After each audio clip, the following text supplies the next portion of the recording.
દેશના પ્રધાનમંત્રી નરેન્દ્ર મોદી આજે ગુજરાતના પ્રવાસે આવ્યા છે। સૌથી પહેલા જસદણના આટકોટમાં પાટીદાર સમાજ દ્વારા નિર્મિત કેડી પરવાડિયા મલ્ટી સ્પેશિયાલિસ્ટ હોસ્પિટલના લોકાર્પણ માટે પહોંચ્યા હતા। બાદમાં સભા સ્થળે પહોંચ્યા હતા અને પોતાના સંબોધનમાં ગુજરાતીમાં પૂછ્યું હતું કે તમારા બધાનું રસીકરણ થઈ ગયું છે ને?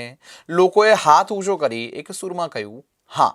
રાજકોટમાં એમ્સ, જામનગરમાં મારું આયુર્વેદ અને અહીં મિની એમ્સ વા મારી બાપુડી। મોદીએ નામ લીધા વગર વિપક્ષ પર પ્રહાર કર્યો હતો અને કહ્યું હતું કે દિલ્હીમાં એક સમયે એવી સરકાર હતી કે અહીંના પ્રોજેક્ટમાં તેને મોદી જ દેખાતા। મગજ ફટકે એટલે ફાઇલને તાળું મારી દે। भाई और बहनों, गरीबों की सरकार होती है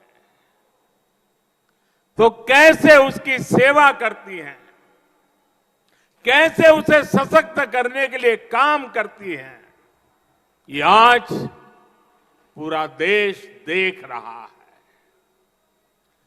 100 साल के सबसे बड़े संकट काल में, कोरोना महामारी के इस समय में भी देश ने ये लगातार अनुभव किया है। महामारी शुरू हुई तो गरीब के सामने खाने पीने की समस्या हुई तो हमने देश के अन्न के भंडार देशवासियों के लिए खोल दिए।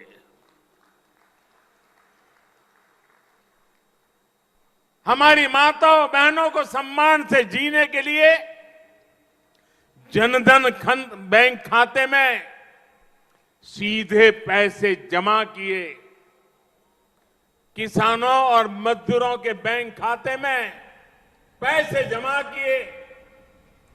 हमने मुफ्त गैस सिलेंडरों की भी व्यवस्था की ताकि गरीब के घर की रसोई चलती रहे, उसका घर का चूल्हा कभी बुझ न पाए। जब इलाज की चुनौती बढ़ी तो हमने टेस्टिंग से लेकर ट्रीटमेंट की सुविधाओं को गरीब के लिए सुलभ कर दिया। जब वैक्सीन आई तो हमने सुनिश्चित किया कि हर भारतीय को वैक्सीन लगे, मुफ्त लगे। તમારા બધાના વેક્સિન लाग्या છે ને? ટીકાકરણ થઈ ગયું છે ને?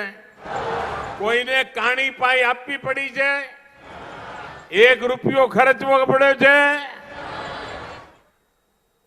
भाइयों बहनों, एक तरफ कोरोना का ये विकट समय, वैश्विक महामारी, और आजकल तो आप देख रहे हैं युद्ध भी चल रहा है।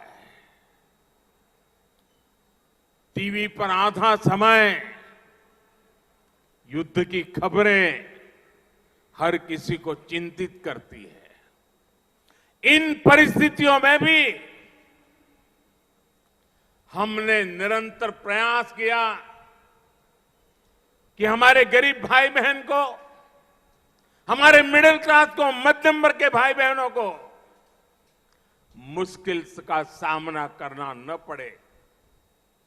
अब हमारी सरकार सुविधाओं को 100% नागरिकों तक पहुंचाने के लिए अभियान चला रही है। जो जिस बात का हकदार है उसे उसका हक मिलना चाहिए। जब हर नागरिक तक सुविधाएं पहुंचने का लक्ष्य होता है तो भेदभाव भी खत्म होता है, भ्रष्टाचार की गुंजाइश भी नहीं रहती, न भाई भतीजावाद रहता है, न जात पात का भेद रहता है। इसलिए हमारी सरकार मूलभूत सुविधाओं से जुड़ी योजनाओं को सैचुरेशन तक, 100% तक पहुंचाने में जी जान से जुटी हुई है। राज्य सरकारों को भी हम लगातार इस काम के लिए प्रेरित कर रहे हैं, सहायता कर रहे हैं। हमारा ये प्रयास देश के गरीब को, देश के मध्यम वर्ग को सशक्त करेगा, उनका जीवन और आसान बनाएगा।